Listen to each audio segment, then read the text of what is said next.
Assalamualaikum warahmatullahi wabarakatuh.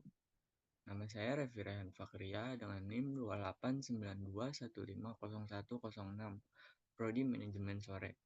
Di sini saya ingin mempresentasikan hasil UTS dari mata kuliah Manajemen Sumber Daya Manusia.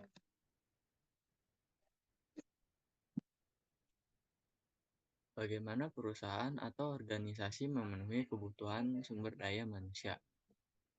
Prosesnya meliputi yang pertama adalah mengadakan pelatihan sesuai bidang yang didalami karyawan. Yang kedua, memberikan penghargaan bagi karyawan yang berprestasi. Yang ketiga, memberikan kesempatan untuk menempuh pendidikan untuk karyawan potensial.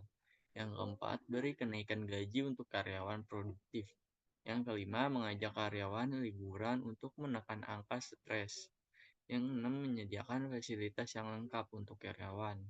7. Menghilangkan sistem senioritas dalam perusahaan. 8. Menanamkan rasa tanggung jawab pada karyawan.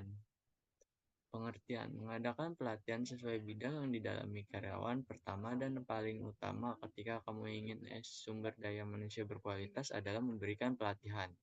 Menjadi lulusan dari sekolah yang ternama tidak menjamin seorang memiliki skill yang bagus karena tak memiliki skill yang dibutuhkan dipelajari di instansi pendidikan.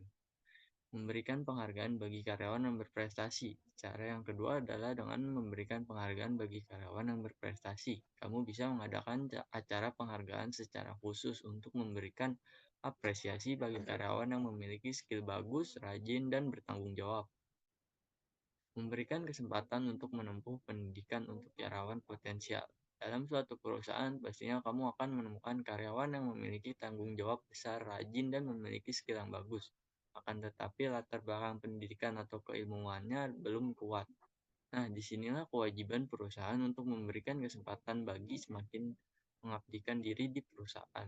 Karyawan itu untuk menempuh pendidikan yang lebih tinggi. Perusahaan bisa membiayai sekolah kepadanya, dan ketika dia lulus, yang beri kenaikan gaji untuk karyawan produktif. Perusahaan sebaiknya melakukan evaluasi terhadap kinerja para karyawannya. Berikan kenaikan gaji bagi mereka yang rajin dan produktif. Dengan cara ini, karyawan akan semangat bekerja.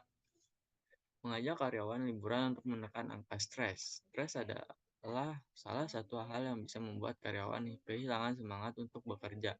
Untuk itu, agar karyawan tidak merasakan stres yang berlebihan, kamu bisa mengajak mereka untuk pergi liburan. Menyediakan fasilitas yang lengkap untuk karyawan. Berikutnya adalah dengan menyediakan fasilitas yang lengkap untuk karyawan. Jika kamu memiliki perusahaan yang berada dalam ruangan, menyediakan AC agar mereka tetap tidak kepanasan. Bisa di masa pandemi seperti ini, kamu juga wajib memberikan fasilitas kesehatan berupa wastafel, hand sanitizer, masker, dan lain sebagainya. Karyawan yang sehat adalah kunci dari kesuksesan suatu perusahaan. Menghilangkan sistem senioritas dalam perusahaan. Beberapa produktivitas karyawan menjadi menurun karena mereka merasa sudah tidak betah sehingga mereka memilih keluar. Kamu harus benar-benar disiplin tentang hal ini. Jangan biarkan karyawan lama merasa senior dan berhak memerintah atau memanfaatkan karyawan baru.